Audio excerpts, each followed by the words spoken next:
변비약을 먹으면서라도 철분제는 드셔야 해요. 그렇죠. 그런데 이제 산모님들이 이게 변비가 없다던데요 하고 이제 약국에서 추천을 받아 구입하시거나 뭐 이제 옆집 언니가 주신 거 갖고 네. 오시거나 이제 그러는데 부작용이 없는 대신 효과도 없는 경우가 많습니다. 그래서 그걸 왜 파는 그러니까- 왜 팔지?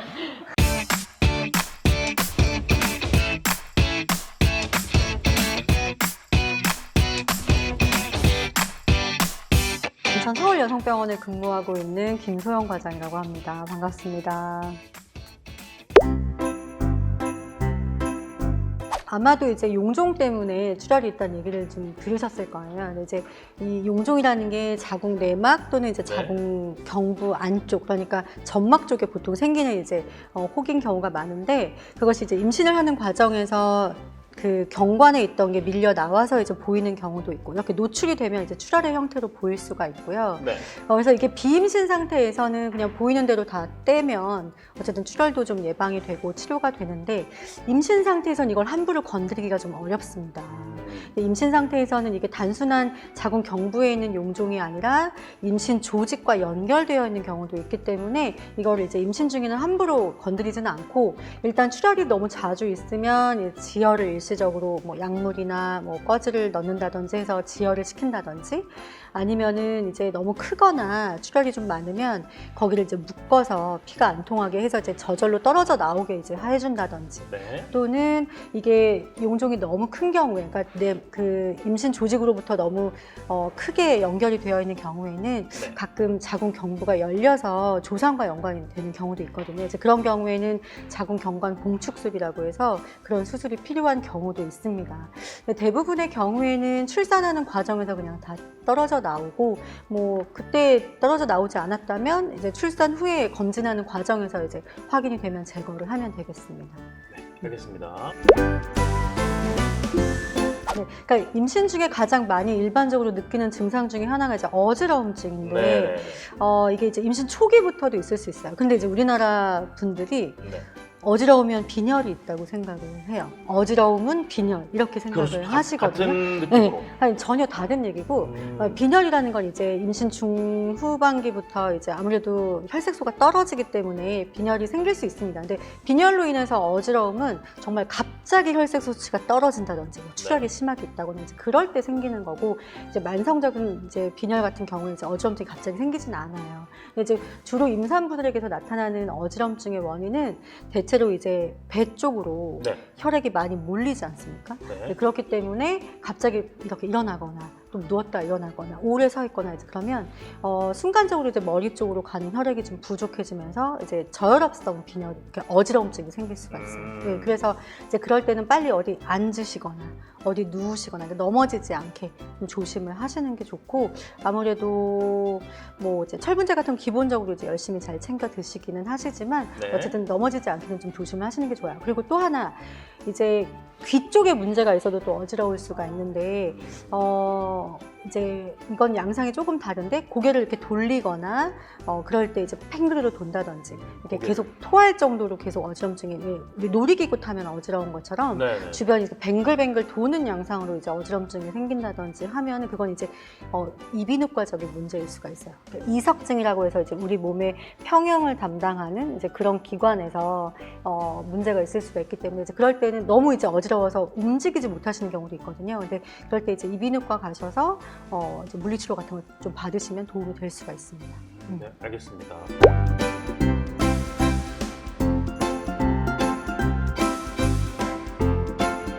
이제 외음부도 다 이제 헤어도 있고 그런 이제 피부기 때문에 뭐 여드름이라든지 이런 모낭염 같은 게 얼마든지 생길 수는 있어요. 이제 그런 게 좀 면역력이 떨어지는 상황에서도 잘 생기기 때문에 임신 중에 잘 생기긴 하거든요. 그런데 이제 문제는 뭐냐면 이게 정말 단순한 모낭염인가를 구별해야 되거든요.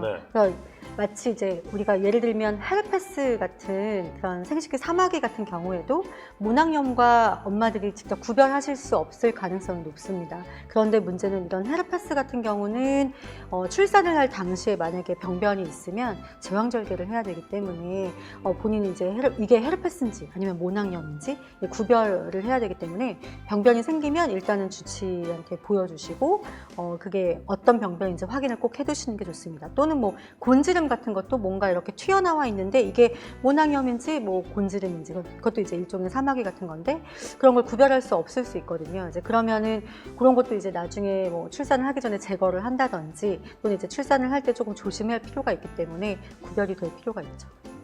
네, 바로 구분이 안 되시기 때문에 진료를 받는 게 네네. 제일 좋다는 말씀이시고요.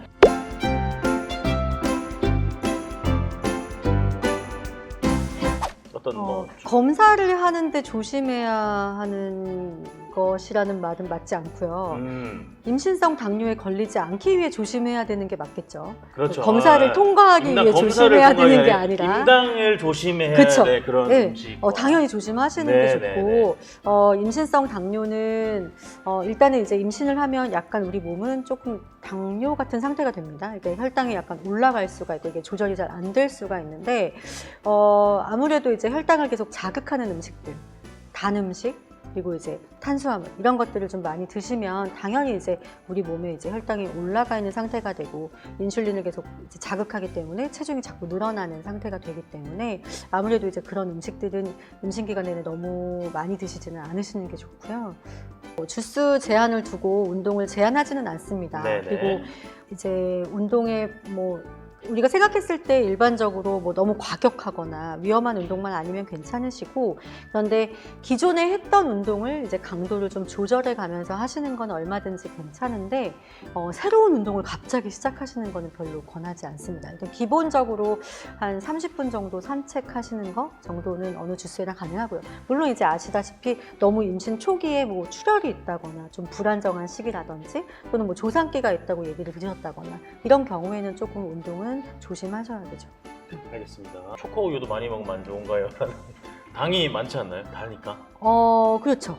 네. 그러니까 그렇죠. 당분이 너무 많은 거는 네. 무엇이든 너무 많으면 좋지는 않은데 가끔 이제 너무 마음이 우울하시면 가끔 정도는 괜찮아요. 그러니까 그런 연구 결과도 있어요. 물론 이제 어떤- 단 음식들이 산모들의 체중을 늘리고 이제 임신성 당뇨를 유발할 수도 있지만 이제 초콜릿을 먹은 산모들이 약간 행복감을 더 느낀다는 그런 것도 있긴 하거든요. 네, 그래서 근데 이제 너무 이제 많이 드시지 않는 게 늘 네. 조심을 하셔야 되는 거고 가끔 이렇게 이제 조금 마음의 위안을 얻으시는 정도는 좋지 않을까. 가끔 정도가 괜찮다는 말씀이시죠? 그리고 네, 이제 그리고 초콜릿 중에서도 너무 당분이 많은 그런 밀크 초콜릿 말고요. 네. 이렇게 뭐 카카오 75% 이상 뭐 이제 이렇게 함유되어 있는 초콜릿을 뭐 조금씩 드시는 거는 괜찮지 딱 않을까. 먹었을 때 달아가 아니라 딱 먹었을 때 달다 이런 내가 75 이상이 그 정도거든요. 99는 뭐 이러는데 75는 먹을 만하네 이런 정도. 너무 단 거는 네네. 드시면 안 된다. 네. 그리고 과일도 마찬가지입니다. 과일도 네. 과일 여름 뭔가 과일. 살이 안 찌는 느낌인데 여름 과일로 우리 산모들이 아주 많이 수박, 커져서 오십니다. 수박, 자두 네네. 너무 맛있죠. 이게 여름에 특히 우리 산모님들이 더우니까 또 이제 달달하고 맛있는 그렇죠. 과일들을 되게 많이 시원하게. 드시는데 조금 이제 조그만 접시에 수박 반 통씩 드신다고요? 수박 반 통씩 뭐 이제 조그만 그릇에 덜어서 딱 그만큼씩 이렇게 드시는 게 수박은 포기 못 한다고 올라왔거든요. 좀 포기해 주시면 안 됩니까? 좀 양을 조금 줄여 주시면 네네. 참외 뭐 수박 반통 과일을 너무 먹고 싶다 그러시면 제가 비교적 권하고 싶은 과일은 베리류예요. 그러니까 딸기, 블루베리 이런 베리류들이 그래도 베리. 당질이 좀 낮은 편에 속합니다. 그래서 그런 것들은 그래도 조금 더 드실 수 있어요. 베리베리. 토마토 괜찮습니다. 토마토 되고요. 네네. 그리고 딸기도 많이 먹으면 안 되잖아요, 맞죠? 딸기도 그래서 와, 안 되겠다. 딸기 반통을 드실 수도 있기 한 때문에 바가지씩 드시면 그렇게 안 안 되고 돼요. 그렇게 안 돼요. 우리 양입니다. 중요한 건 양이에요. 네네. 수박도 드셔도 되는데 조금 드시면 되는 거고. 네네, 반통은 맞습니다. 좀 안 되고요. 네. 베리류가 블루베리가 요즘 근데 블루베리, 생 블루베리 많이 나오니까 네, 그럼 비싼 거 이럴 때 드셔야죠, 산모님들. 네, 지금 큰일 났습니다. 네, 지금 채팅 딸기 부순다. 네, 네, 베리류. 네, 지금 혹시 그럼 토마토 설탕은 안 되나요? 안 됩니다. 네. 어머님, 이걸 왜 물어봐? 토마토면 토마토인데 플러스 설탕은 어머님도 치시면서도 야 이건 안 될 것 같은데라고 분명 예상하셨을 건데. 네, 설탕은 네, 당입니다. 네, 네. 당이니까 네, 커피만도 환도. 일단 알겠습니다. 이제 커피는 네, 인스턴트 커피는 이제 카페인이 좀 더 많이 들었고요. 그래서 그냥 아메리카노 뭐 한 잔 정도, 그란데 사이즈 한 잔 정도 드시는 거 괜찮습니다. 네네, 알겠습니다. 네. 부부관계도 뭐 아주 초기에 뭐 출혈이 있거나 좀 불안정한 시기만 아니면 사실은 전 주스 가능하긴 합니다. 또 이제 뭐 막달에 뭐 출산을 임박했을 땐 조금 조심하시는 게 좋긴 하지만 약간 자궁 수축이 이제 생길 수 있는데 네. 뭐 수축이 너무 생기면 뭐 그땐 나으면 되는 거니까 크게 문제는 없을 걸로 생각은 드는데 이제 주스보다는 체위가 더 중요하긴 하죠. 그래서 이제 너무 깊이 삽입되지 않게 또는 이제 너무 이제 배를 압박하거나 하는 자세는 좀 피하시는 게 좋겠죠. 그리고 이제 출산 후에도 한 2달 정도 지나면 부부관계가 본인이 괜찮으시면 이제 산모가 느끼기에 괜찮으시면 네. 부부관계는 시도를 하셔도 됩니다. 그런데 생리가 이제 제대로 돌아오기 전까지는 이제 호르몬이 아직은 좀 완전한 상태가 아니어서 관계하실 때 굉장히 불편하시고 좀 힘드실 수 있어요. 그래서 너무 무리해서 시도를 하시면 아무래도 이제 그런 트라우마가 생기면 더 다음 관계를 하실 때 위축되고 힘드실 수 있기 때문에 천천히 시도를 하시고 그리고 처음에는 이런 그 윤활제라든지 이제 그런 것들의 도움을 좀 받으시는 게 훨씬 도움이 되실 거라고 생각이 듭니다.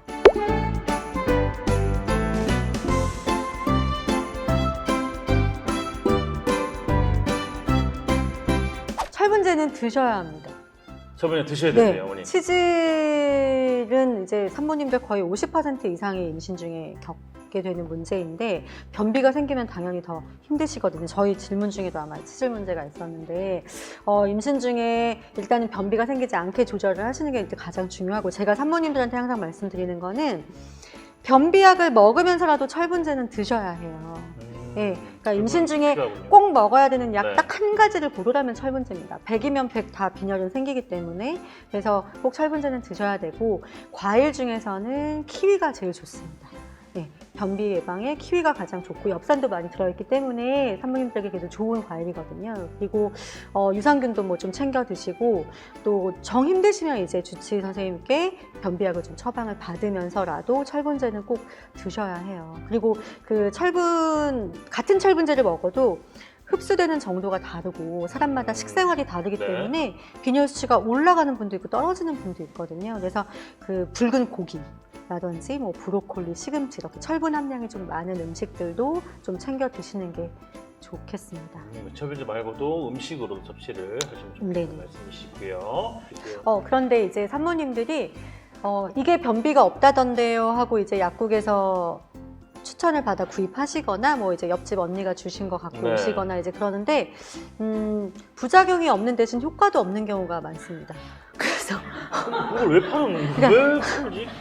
부작용이 없으니까요. 근데 철분 함량이 그럼 왜 낮기 먹는 때문에 거지? 와, 부작용이 적은 경우들이 네. 꽤 있어요. 네. 그래서 일단은 철로서 최소한 30mg 이상은 드셔야 하기 때문에 그리고 임신 후반기 30주 이후에 가면 한 50mg 이상은 좀 챙겨 드시는 게 좋아요. 그래서 함량 꼭 확인해 보셔야 합니다. 네, 함량을 꼭 확인해 보시길 바라겠습니다. 네. 네, 철분제 초기부터 드실 필요 없습니다. 산모님들이 이제 어디서 이 약을 임신을 하면 이것저것 너무 이제 약을 많이 추천을 받으셔서 초기부터 이제 철분제를 드시는 분이 있는데 그럴 필요 없으시고 초기에 철분제를 드시면 입덧이 더 심해집니다. 그래서 16주 이후에 철분제는 드시도록 하세요. 네, 알겠습니다.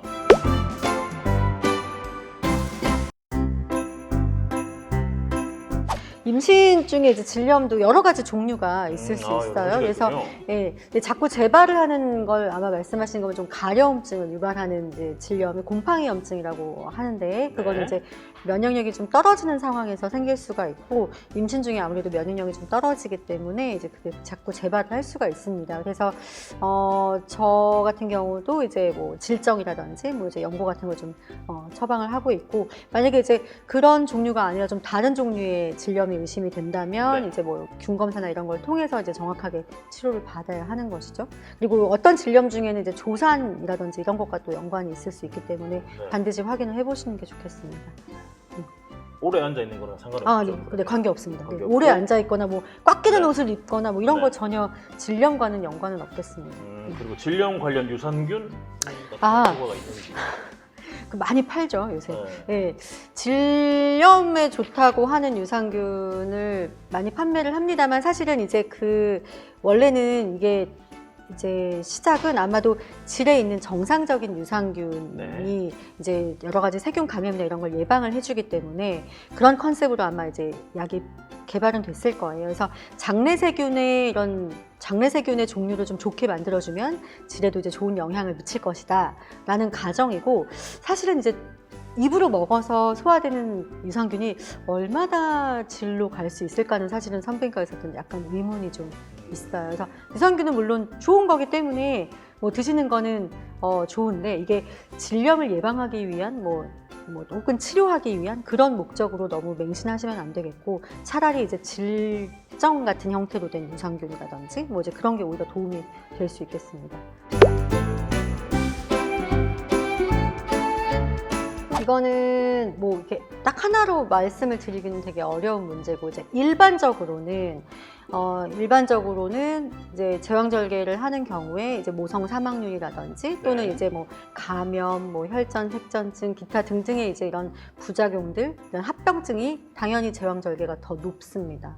네. 그리고 뭐 대신에 이제 아기가 이제 분만 시에 생길 수 있는 그런 손상이라든지 이런 것들은 조금 적은 걸로 되어 있고 아예 없다는 게 아니라 좀 적은 걸로 되어 있어요. 그래서 일단은 자연분만을 하기에 특별히 문제가 되는 조건이 아니라면 예를 네. 들면 아기가 여가로 있다든지 또는 뭐 전치태반이라든지 이전에 제왕절개를 했다든지 또는 뭐 근종절제술을 했다든지 해서 제왕절개가 훨씬 안전하다고 판단이 되는 상황은 당연히 제왕절개를 1차적으로 고려를 하셔야 되고 네. 그렇지 않으면 일단 저는 자연분만을 시도하시는 걸 권장을 드려요. 그리고 이제 자연분만을 시도하다가 뭐 안 되는 경우에는 얼마든지 중간에 제왕절개를 할 수는 있는 거니까 네. 일단은 시도해 보시는 걸 권장을 드립니다. 그리고 그런데 이제 어쨌든 아까 말씀드린 대로 사람마다 어쨌든 굉장히 다르기 때문에 무조건적으로 자연분만이 다 좋다고 말씀을 드릴 수는 없어요. 예를 들면 엄마 키가 150인데 아기가 뭐 4kg 정도 예상이 된다. 그러면 사실은 제왕절개를 권하는 게 오히려 많은 산부인과 의사들의 공통된 의견일 거거든요. 그러니까 아기의 뭐 크기라든지 엄마의 체격이라든지 또 뭐 나는 우리 자매들과 친정엄마 통틀어 아무도 자연분만을 한 사람이 없고 모두가 다 고생하다가 제왕절개를 했다면 사실 이제 그런 그 골반의 어떤 모양이라든지 이제 유전적인 요인들이 분명히 있거든요. 이제 그러면 제왕절개를 선택하시는 것도 나쁘지 않다고 생각이 들고 나는 내 골반이 이렇게 뽀개지는 아픔을 겪으면서 자연분만을 절대 하고 싶지 않다. 네. 그러시면 뭐 제왕절개 선택할 수 있는 거죠. 이제 저 가진통과 진통이라는 말이 약간 네. 진통과 가진통이죠. 가진통이라는 거는 이제 조심해라, 어쨌든 자궁 수축이 있는 상태인데 그게 이제 우리가 초산모들 같은 경우는 한 5분 이내 간격으로 이제 규칙적으로 네. 오면서 이제 점점 더 강도가 세지고 간격이 점점 짧아지는 것 같다. 이제 그러면 이제 병원에 오시라고 말씀을 드리고요. 저는 좀 더 이제 쉽게 그냥 진료실에서 말씀을 드릴 때는 네. 초산모들 같은 경우에는 이 정도 아픈데 병원을 가야 되나 말아야 되나 잘 모르겠다. 그럼 아직은 아닌 거예요. 네. 병원에 안 오실 수 없습니다. 정말 진통이라면. 네네. 가진통은 어떡하지? 채팅 치시잖아요. 네. 그러니까 이게 이렇게 아픈데 괜찮나요? 그건 가진통이다. 네, 아직은 네. 아직은 진진통이 벌써 병원 가 계신다. 네, 그렇죠. 그러니까 초산모들이 그렇습니다. 네. 경산모들은 좀 다릅니다. 경산모들은 네. 좀 규칙적으로 아픈데 이제 갈 준비를 할까? 뭐 이제 샤워하고 뭐 이러고 병원에 왔는데 네. 애기 머리가 막 나와 있는 경우들도 있기 때문에 네. 경산모들은 10분 이내 간격으로 조금씩 규칙적이 되는 것 같다. 그러면 병원 오실 준비를 하셔야 됩니다. 진료실에서는 이제 한 분 한 분 이제 정해진 시간이 너무 짧으니까 그렇죠, 사실 그렇죠. 모든 걸 다 자세하게 설명을 해드리기가 참 어려워서 네네. 제가 할 수 있는 부분은 굉장히 말을 빨리빨리 하는 편이긴 한데 이렇게 네. 기회가 돼서 많은 산모님들이 궁금해하시는 내용들을 말씀드릴 네. 수 있어서 네. 네, 좋았습니다. 아, 네. 과장님 저희가 24시간 방송 하실 분이 찾고 있거든요. 네? 아, 죄송합니다. 바로 표정이 변화하셔가지고 깜짝 놀랐고요. 네. 알겠습니다. 보내드리지 마세요.